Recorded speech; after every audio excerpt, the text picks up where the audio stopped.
there was still a lot of influence from this movement. I think, Spike Lee had elements of it in some of his films, specifically Do the Right Thing. John Singleton, Boys in the Hood, had elements of blaxploitation or odes to blaxploitation or nods to blaxploitation. And we all know at this point, if you're a Quentin Tarantino fan, he was influenced by this stuff because he did Jackie Brown with...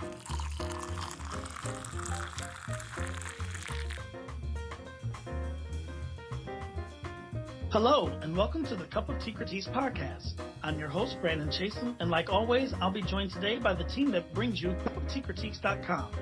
Here, we'll dive deep into the productions and topics we broach on our website, so you can decide for yourself if they're your cup of tea. Ready for a deep look with a deep brew? This week's topic, the blaxploitation era. Cup of Tea Critiques is a family affair, and I'm here with my brother Chris, my mother Reba, and my father Terry. And I think it's adding kind of historical context in terms of what was happening.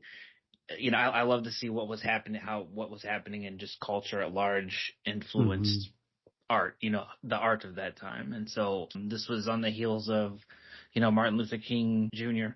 being assassinated and, the riots that ensued and just the civil rights era, basically.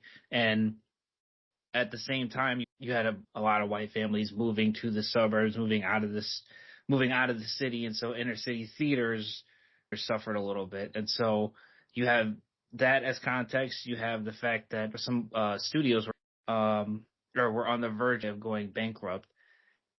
And so they basically either needed to, put all their eggs in this one basket for something that would fund the studio, some project that would be so successful it would fund the studio, or have these kind of micro budget projects that kind of outperform their expectation.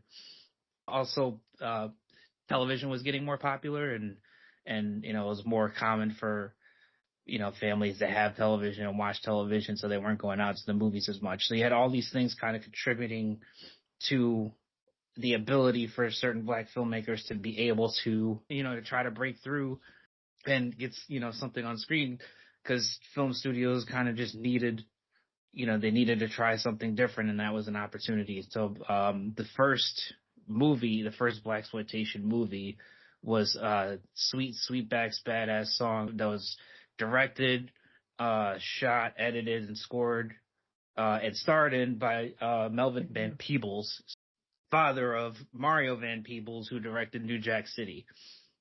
And so, but that movie in particular was about a male prostitute who witnesses police brutality against a Black Panther member, and saves his life, but then he has to go on the run. And so these movies on very, limited funds were able to outperform their expectation. Sweetback's Badass Song grossed $4 million on a $500,000 budget. So that was considered a success. And not long after that, Shaft came out, which was directed by Gordon Parks and starred Richard Roundtree. Helped, save MGM, basically.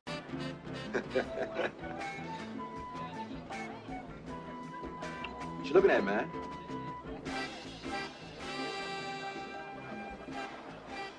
Get lost, eh? Go do something. Where are my manners? I didn't even introduce myself to you gentlemen.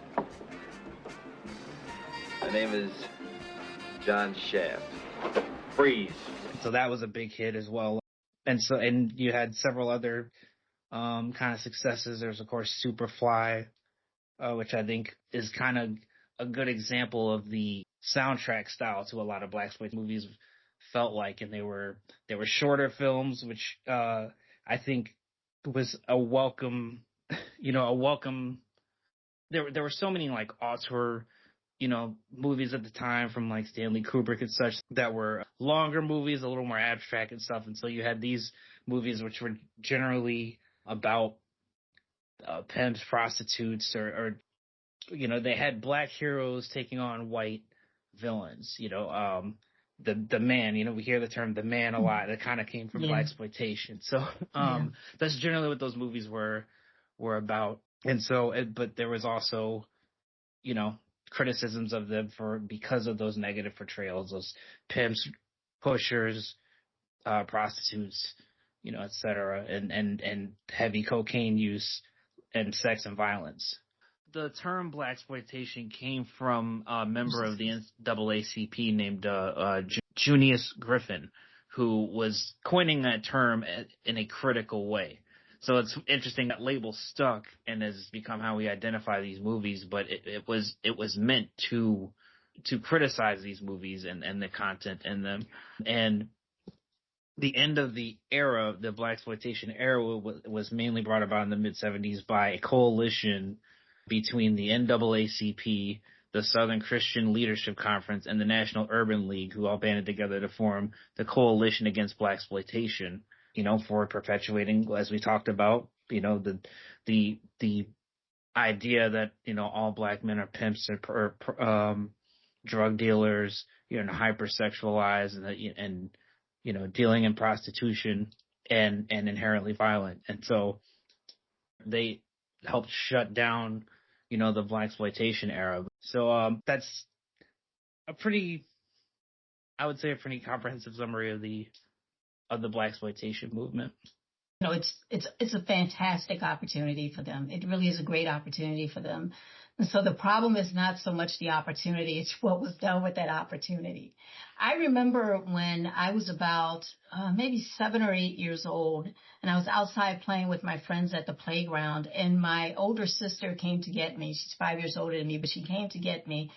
And she said, no, Reba, black people on TV. And I went running like crazy. And the point I'm making here is that at that time, there was just this incredible thirst for black images on television. It was just so rare to see black people on TV. And it didn't matter whether it was commercials, television shows, half-hour comedies, movies, didn't matter. There were just so few black people on TV at the time, and so there was such an incredible thirst. And so what these filmmakers did was they quenched that thirst with these kinds of films. Unfortunately, these were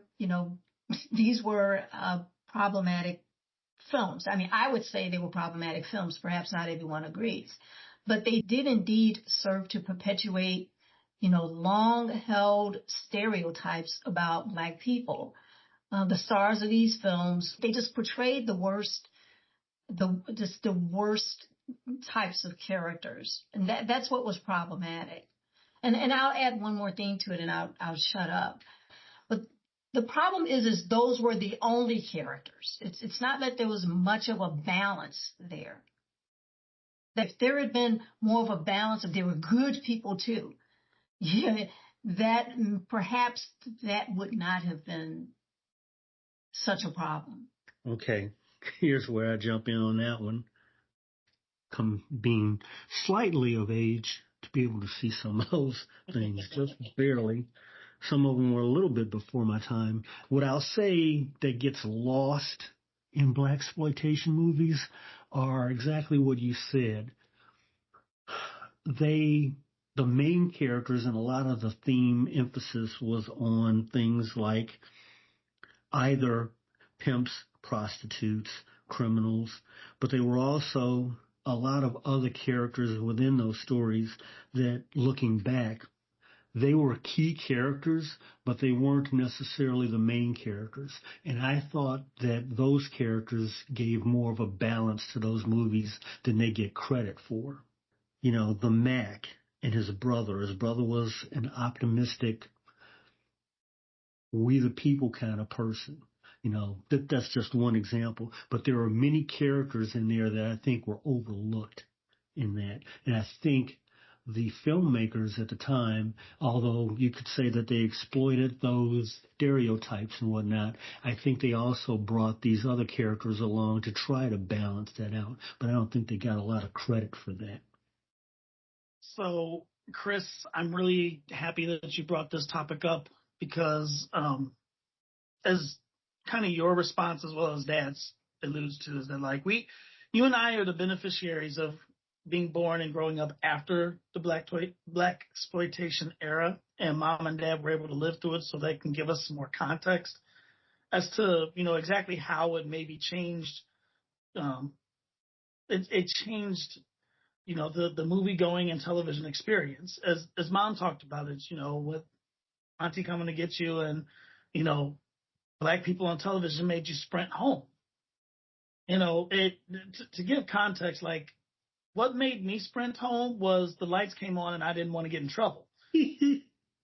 Conversely, and honestly, I don't know if there's anything that anybody could have said in terms of television that would have made me sprint home. So the idea of how far we've come, that really didn't have nobody could have said black people on television to me in the early 90s and it would have done anything for me in comparison.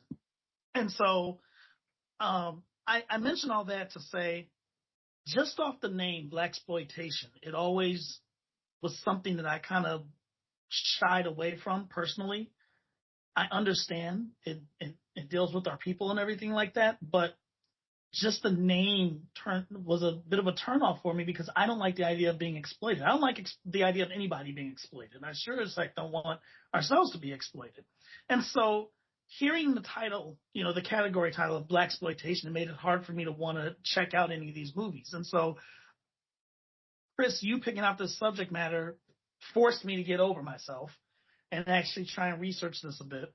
But I will say that I came away still a bit upset.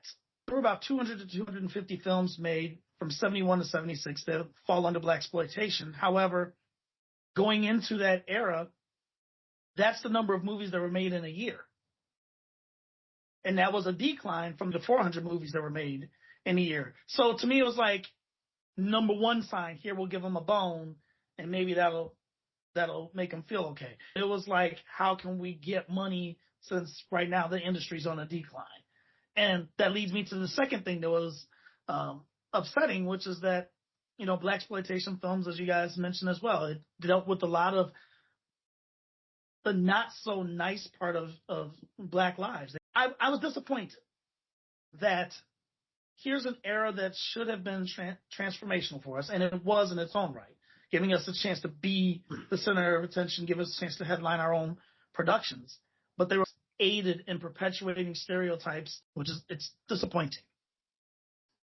There was still a lot of influence from this movement. I think, Spike Lee had elements of it in some of his films, specifically Do the Right Thing. John Singleton, Boys in the Hood, had elements of blaxploitation or odes to blaxploitation or nods to blaxploitation. And we all know at this point, if you're a Quentin Tarantino fan, he was influenced by this stuff because he did Jackie Brown, which was exactly that. Now, sooner or later, they're going to get around to offering me a plea deal, and you know that. That's why you came here to kill me. I ain't come over here to kill you. Hey, it's okay. Now, I forgive you.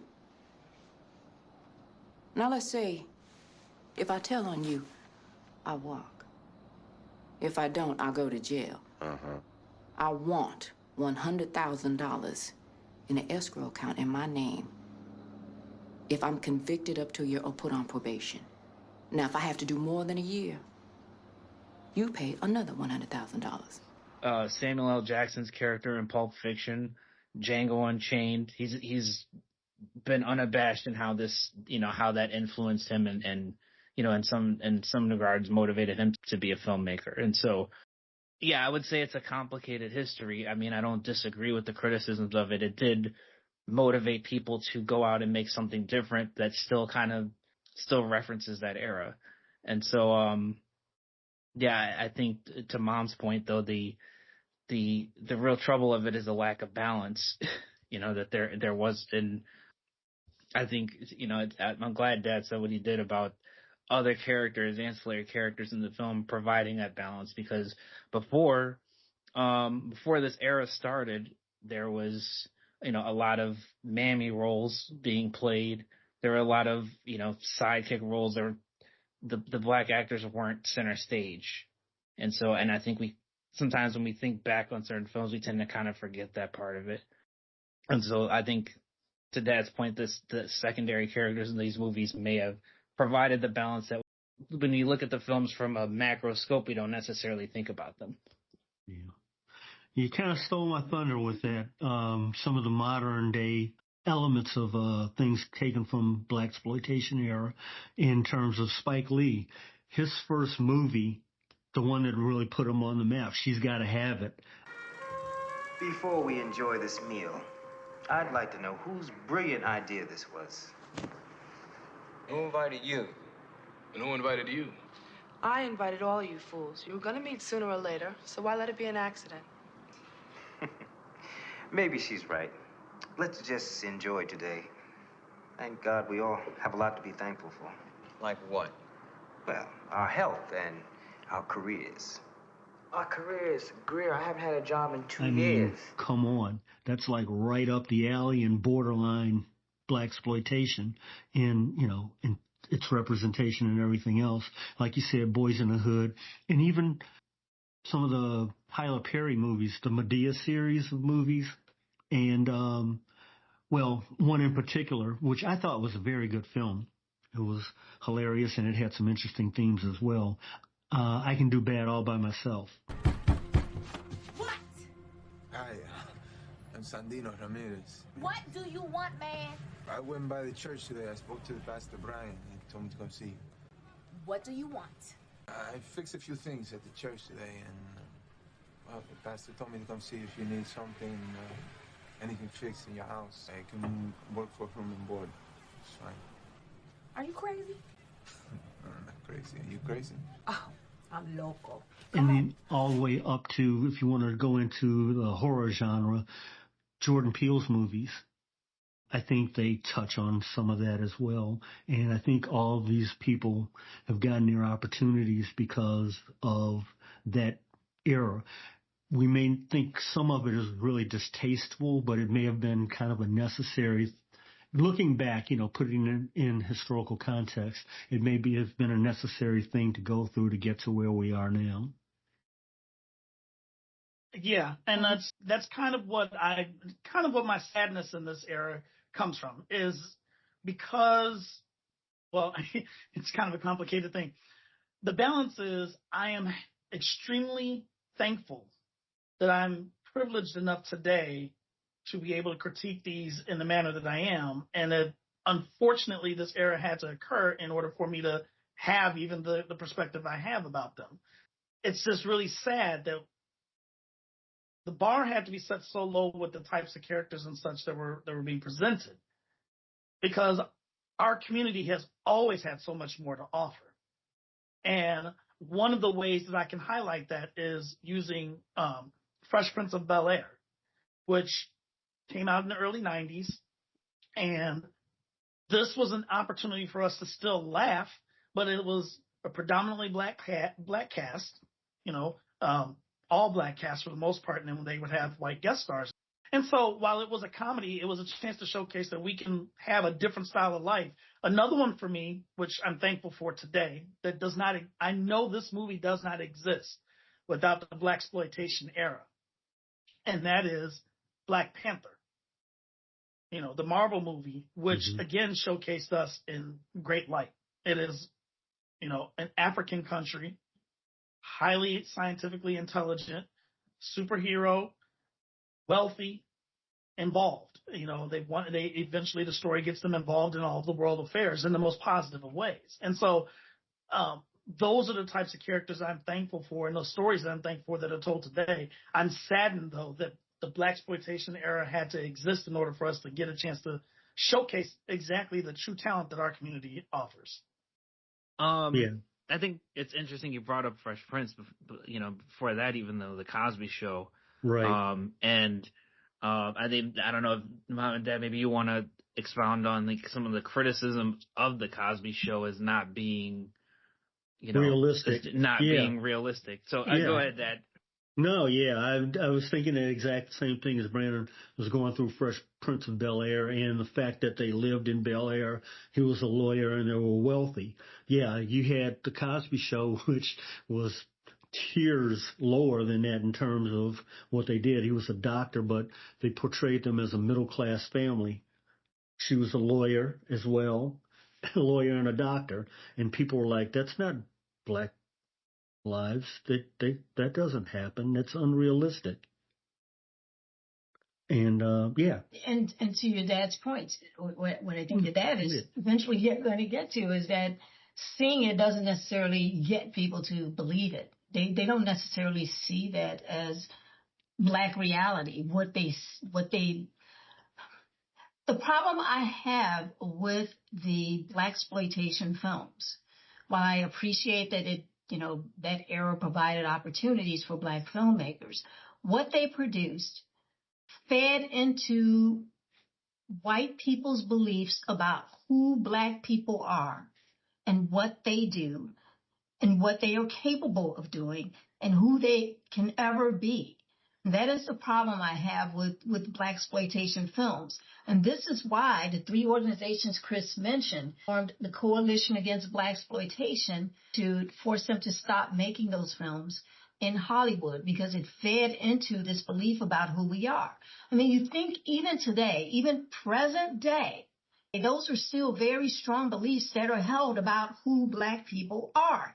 I think, for example, about Denzel Washington won the Oscar for Training Day. Mm-hmm. That was in 2002, I think it was. I think it was 2002. He won the Oscar for Training Day. And it was wonderful. I remember us jumping up and down. It was just absolutely wonderful. But I remember what was in the news reports around that. And what was being said essentially was that in order to win that award, Denzel Washington had to play the worst kind of character a Black man could play. I mean, he was beyond a dirty cop. I mean, as we know, that he was a Black man who was beyond a dirty cop. And that's what won him the award. Yeah. He actually said that himself. It speaks to what is believed about Black people. You think about Halle Berry won the award for Monsters Ball. Mm-hmm. Not a whole lot of people saw Monsters Ball. I did. There is a scene in Monsters Ball that is extremely sexual. A scene with her and Billy Bob Thornton that is a very sexual scene. And there is no doubt that put her over the top for winning that award. There's just no question, I think, in anyone's mind that put her over the top for that award. And so that plays into, essentially the white imagination about Black women. And so the idea of seeing sex workers in the films during the blaxploitation era, that's what they do. And what Halle Berry's performance did was, that's what they do. It reaffirmed that. And so I still feel, while I appreciate that contemporary filmmakers borrow from elements of films during the blaxploitation era, which ran from about 71 to 76, while I appreciate that they borrow from that, I'm not sure that I appreciate the harm that those films did in perpetuating the ideas about who Black people are. Interestingly enough, everything you said about that, including what you and Chris said about the SCLC, et cetera, galvanizing themselves into a coalition to try to get rid of the movies. Ultimately, really what happened was people got tired of them. There were just so many. There's a plethora of those movies over that course of time, and people got tired of them. Thank goodness. Oh, yeah. Well, I'm saying, regardless of the push to get rid of them, what really turned out was it was the audience, the consumer. There was less demand. Thank goodness. I think what also happened was there started to be more opportunities for Black filmmakers, generally speaking, black filmmakers, actors, directors, writers, etc. I think there became more opportunities for them to make small inroads into doing their own stories that were different than those. I think that was a turning point. I think those opportunities eked into the mainstream, whereas beforehand there were very, very limited opportunities for that. I think that was kind of a turning point. There are a lot of people, I think, that had careers further later on that we know about because they had small parts in those movies, and they grew into more well-known actors. And even the filmmakers themselves moved on to projects that were more palatable to the mainstream, so to speak. I saw a lot of those early movies, Shaft, Superfly, The Mac. Did not ever see Blackula in its entirety. I lost her. Shit. You ain't hurt, man. But you lucky. Chasing tail could get you killed, you know. I lost her because of you. Imbecile. Imbecile? Who the hell you calling an imbecile? You the nut that ran in front of my cab. You the only imbecile on this street. Boy. That was the other thing about the blaxploitation subgenre, is that it spanned a lot of genres. And it wasn't like this one set of movies they honed in on one thing like crime or drama. They really spanned the gamut. They went into horror, action, you name it. They were a part of it. I do think they were groundbreaking also in the sense of you had, a lot of people know Pam Grier was a big star in the blaxploitation era. Tamara Dobson was another star in the blaxploitation era, and they got to be action heroes and strong women in those roles. And that was, as we said, coming off an era where Mammy was the main role given to a lot of black actresses. Like that was groundbreaking in a sense. It may have helped usher in more to, going into the future or building off of that. So I hear you, Mom, but I also want to say there were positives to take away from some of those films. Was it worth the price? Was it worth the price? Racism predated these movies. Absolutely. My concern, what I was speaking to, is the degree to which we need to be careful about participating in our own denigration. That is what I am referring to. And I feel that the films in the blaxploitation era participated in that. They're going to do it to us anyway. Others are going to do it to us anyway. We should not participate in that. I remember seeing the most recent Jurassic Park movie. I can't remember the name of it, but the most recent Jurassic Park movie that I saw a few months ago featured a Hispanic family that was lost out in the jungle with these dinosaurs and such. The boyfriend of the daughter kept being down on himself because he didn't feel powerful, like didn't feel he could do enough to protect his girlfriend. But he kept putting himself down. And finally, the father turned to him and said to cut that out, basically. And he gave him this lecture. And he said, they're going to do that to us enough. Let's not do it to ourselves. I understood exactly what he meant. Let's not participate in our own denigration. Now, to be fair, I understand why the filmmakers seized on the opportunity to do their own work. Because to Chris's point, the roles available to black folks before that time were quite limited. They were very narrow. And so this was an opportunity for them to expand on that. The problem is it was such a large number of those films and such a preponderance of these stereotypes of black folks, that I feel they did us harm. That is the problem I have with it. We participated in our denigration with such a preponderance of these films, such a preponderance of these negative images. And then I think we need to be careful not to do that. As a professor said to me when I was in graduate school, we can't let them off the hook for that. We can't let them off the hook for that. I agree with everything you and Chris just said. And Chris, you brought up how people that want to view and look for negative things, they're going to seek and find those anyways. And I don't disagree with that, especially in the internet age. However, I will counter that with two things. Number one, I know that the stereotypes existed before blaxploitation films. The question I have is how much was that exacerbated by the fact that now they had a visual confirmation so easily available to them to just confirm their bias. Well, I think to that point, I think in large part we might have just had no productions, but I assume there were over 200 blaxploitation films, and I assume some of them in there were outliers, I guess. And so personally, I would choose maybe we should do this ourselves, is to go find the ones that were outliers. I mean, look, like Shaft was very successful, I guess, to you guys' point.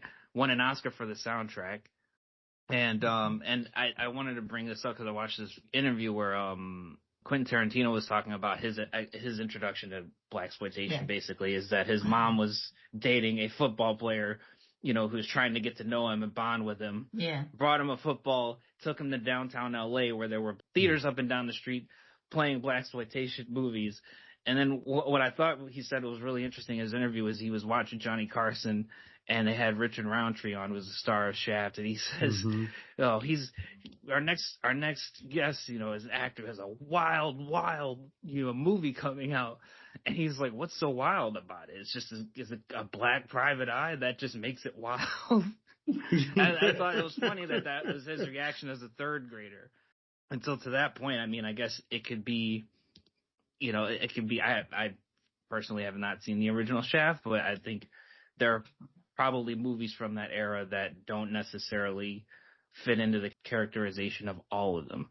Two things I was going to add to that, Chris. I agree with you that I was going to bring up the Shaft example as well. There's Shaft, there's, Blackula, which, it was what it was. It was it was thrown into blaxploitation, even though it was a horror movie.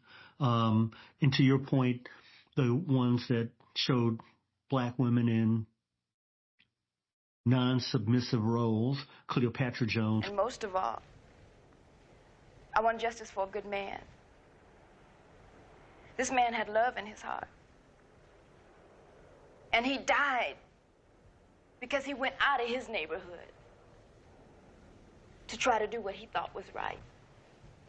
Sister, I think what you're asking for is revenge. You just take care of the justice, and I'll handle the revenge. Coffee, all of those things are kind of thrown into or lumped into that. The other thing what I want to do is to not decontextualize the movies or the era where those movies were made. There were limited choices. A lot of them were done on extremely low budgets. So not to fully take the filmmakers off the hook for what they did, but they took themes and things that they thought they could put together and sell in that time period. And, those are the works that they produced. They did it with the limited resources that they had, the limited opportunities that they had. So, again, I'm not fully absolving them of their responsibility to, to not perpetuate stereotypes. They did what they could with what they had at that point in time. So I want to put that into context in terms of, how we characterize them years later. So thankfully, very recently, I had the privilege of going to visit Chris in L.A. So left Chicago and all of its unfortunate hotness right now. To visit LA and all of its unfortunate hotness. Well, it is unfortunately hot at this late in the season, but in LA it was still 5 degrees cooler, which for me made me very happy. But near the end of my trip, thankfully, I had the opportunity to take a walk on the Walk of Fame. And I will admit, I got to walk this thing. It took me a couple of hours to walk the whole deal. I took the time to look at every single name on each star. And I came across Hattie McDaniels. And I admit seeing that star gave me a little bit bigger of a smile, knowing that she was the first. And it gave me it's funny, all these years later, it gave me still a sense of hope that there's still, the opportunity to achieve and how much more we will achieve in life. So that was a really cool experience I had walking the Walk of Fame. I don't want to be overly critical of the blaxploitation era. I think it has, in its own right, enough legitimate criticism. But again, I want to put it in context in terms of people doing what they deemed necessary at that time. Again, not letting them completely off the hook, but, those were the avenues available to them at the time, just like in Hattie's case, those were the opportunities available to her at the time. I think people were so happy to be able to control their own work that they put something together that they knew would be palatable to the Black community, and they could make. I think that's what it was. Yeah. I truly don't believe they thought about the consequences of what they were doing. And maybe initially, like at the time of Melvin Peebles' project, Sweet Sweetback's Badass Song. Like you want to kind of lay out, stretch out a little while, be real cool, kind of lay dead. Don't be let you know what's happening, what's going down. Don't worry about nothing. If you need anything at all, brother, just keep the faith in Beetle. Old Beetle gonna bring you through. Cause this is just a skirmish. Out there, maintain. They can't bother you along the Beetle with you. Perhaps he didn't anticipate there would be 199. Right. Yeah, right. There's a strong possibility that was the case. Maybe he didn't expect this to snowball into that. He was just making a movie, and perhaps others would follow, 10, 12, 20. I don't know if he expected there would be 5 years, 200 movies, and that's in a similar vein. Frankly, this discussion and even just historicizing the blaxploitation movement, it highlights some of the difficulties of just like being a Black creator, a Black artist, and trying to you have to meet so many of these. You have to check so many of these boxes.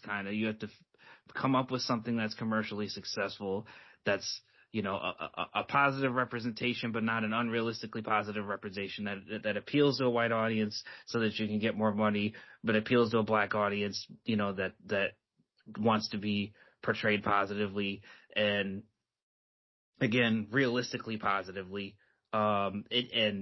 It's a lot of boxes I feel like to check, and I think a lot of marginalized groups trying to break into a creative business probably have similar struggles where you're considered a sellout, or you do something that just isn't commercially successful because it doesn't appeal to the mass audience that it could, and your window, your room for failure is so limited. If it doesn't make money, you're not really going to get another shot, unless you fund it yourself. And so it seems like it's very hard, basically.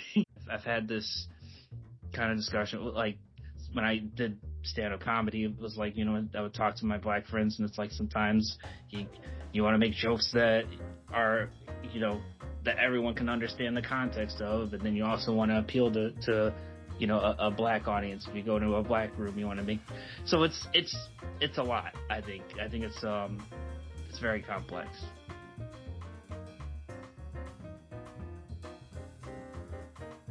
Thanks so much for listening to the Cup of Tea Critiques podcast. Honestly, we could go on and on like we do at our dinner table, but we appreciate you figuring out your cup of tea along with us. Make sure you like and subscribe wherever you listen to your favorite podcasts. Also, in the comments, share a favorite film from the blaxploitation era and let us know why it appeals to you. Make sure to stay in the loop on all things COTC by subscribing on our website at cupofteacritiques.com. You can also find us on Facebook, check out our Instagram at Cup of Tea Critiques, and on Letterboxd at COT Critiques. For Reva, Terry, and Chris, I'm Brandon. We'll see you next week for another deep look with a deep brew.